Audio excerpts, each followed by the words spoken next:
Hey, I've been meaning to make a video for a while that goes over my Eurorack and just a quick look at some of the stuff I've amassed here. So this is it, and I know a lot of synth people watch this channel, so I thought I'd explain it. Over here we got the Synthrotech Atari Punk console. This is basically like it runs voltage through the sound chip from an Atari, and that's about it. So if we take the out and we patch it to my audio mixer, you see this guy here. 4 channels in, and then this goes out to the big boy. Turn the volume up. Hear that? That's that crunchy, chippy oscillation.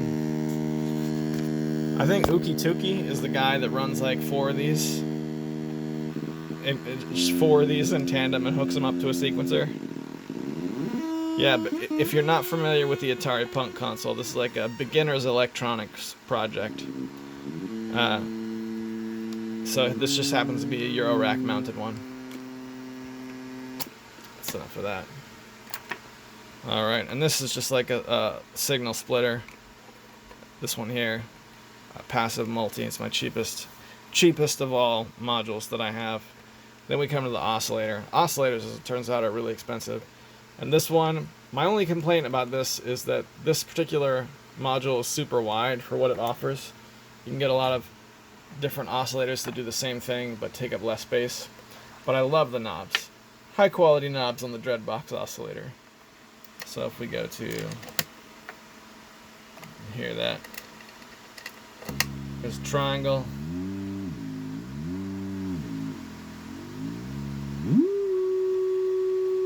Sawtooth. Come on. A little harsher. And then we got square wave. And that square wave will accept pulse width modulation.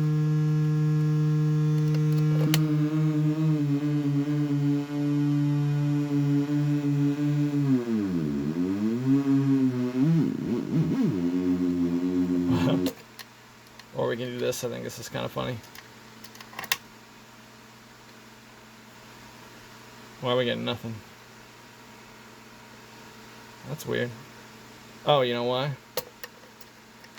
I did it all wrong, that's why. Hang on. Alright. There we go.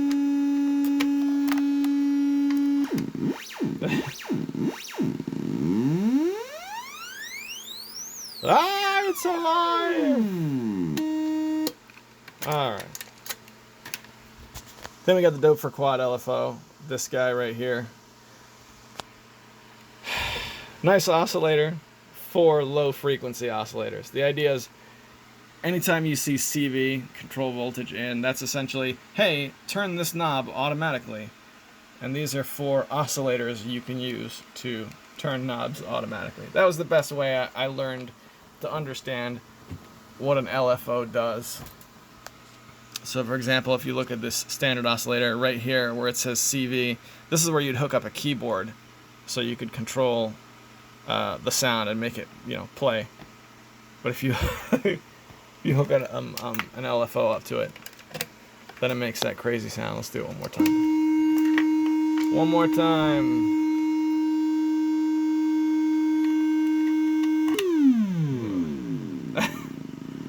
So dumb. So dumb. I'm so easily amused. Alright, dual VCA. I think VCAs are like boring utility modules that you can't live without. So I like the 2 HP dual VCA, which I love. Essentially what this does, if you plug this in to the mixer, we get a sound, right? So instead of doing that, we're going to go in the VCA, then out from the VCA. So this is kind of the same deal, only now we have a gate where we can control the volume. Say, okay, well, that's a volume knob. Well, the mixer does that. But we can use control voltage on that gate to do different things. For example, these arcade buttons, right?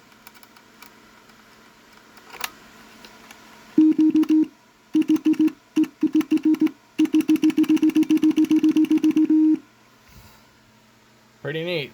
And you need a VCA to do it. This here is where the filter is going to go. I haven't bought it yet. This is the envelope generator. If we take the envelope generator and we hook it and we send it to the VCA, again, the VCA is the main choking point for the volume. This gives us more fine control over that choking point. So if we send this over to our arcade button, right, we can put the release up, we can put the attack way up.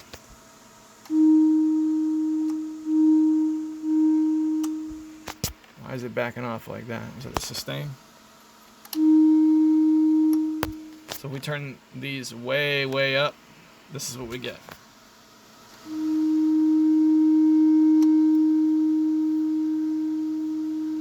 So that's courtesy of the envelope generator. All right. This right here is the quantizer. This will take the incoming voltage and it'll snap it to a scale. So earlier when I used the LFO to power the oscillator, let's run it through the quantizer first. So out from the LFO into the quantizer. I've never done this before actually. Let's see how it sounds. Out from the quantizer into the control voltage. And then we need to kill this so we can hear the sound.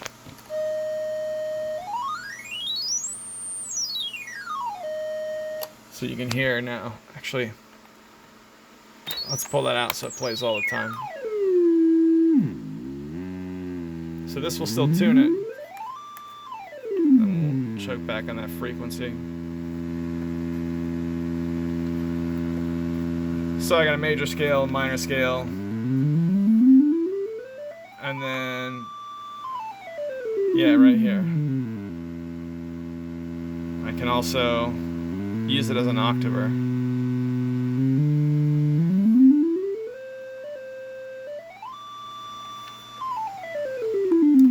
Great. So the quantizer allows me to take random voltages and make them sound much more more musical, I guess. Although to be honest, sometimes I like the chaos of just the random voltages. Then we have the Arcadian Rhythms, which is a DIY project that I got. Very simple. You press the button and it sends a trigger output. Over here we have my drums. I have one drum. That's this. This is the error drum. It's a digital, almost chiptune sounding drum. Trigger input tells it when to trigger the drum. Then we have the output, the sound actually going out to the mixer. And then right above that we've got two CV inputs, so you can turn the couple of little dials using the LFOs or with whatever you wish. Let's get a little sample for what that sounds like right here. Pull some of these guys out. There we go. We'll say output into the mixer. And we're going to take the trigger input.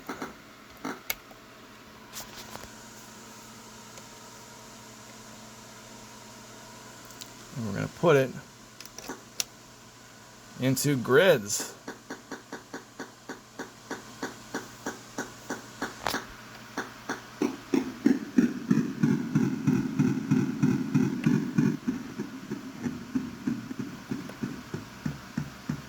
There we go. So let's turn the volume up a little bit. So that's kind of like a bass drum. And then we can crank up the distortion, make it sound chippy.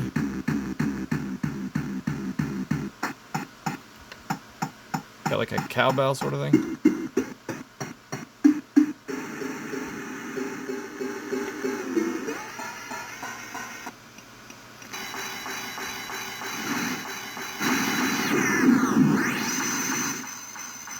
Pretty sweet.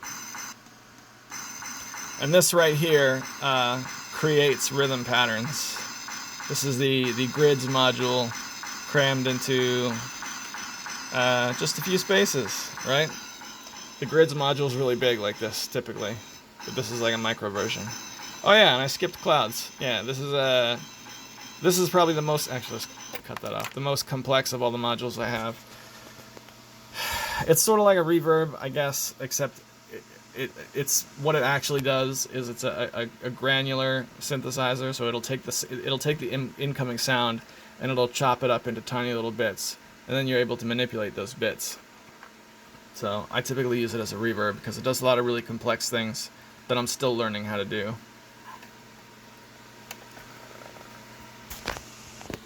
Alright, here we go. This is the most basic patch I can think of. Alright, we got the output from the oscillator going into clouds and then back out to the mixer.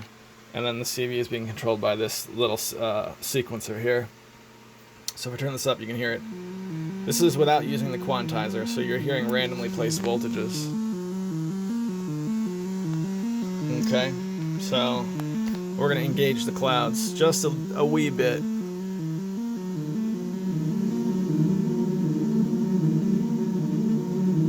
So it's chopping up each little bit of the sound and essentially making a copy that runs behind it and playing it over and over again. And then we can freeze the sample.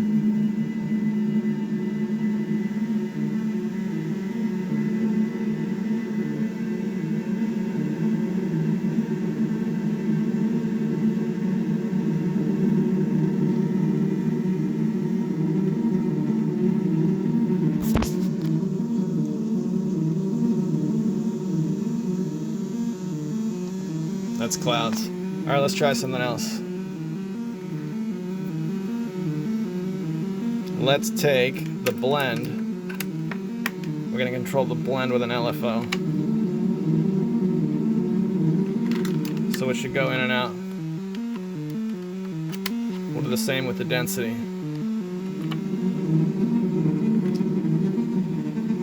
Then we're going to take the freeze. And we're going to hook it up to the arcade buttons. We're going to crank up that LFO. It's controlling density. Wait till it kicks back in.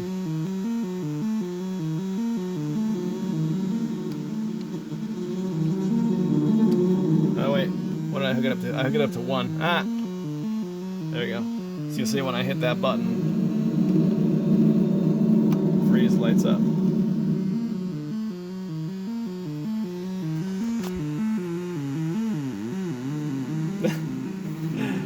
I love it. Ah!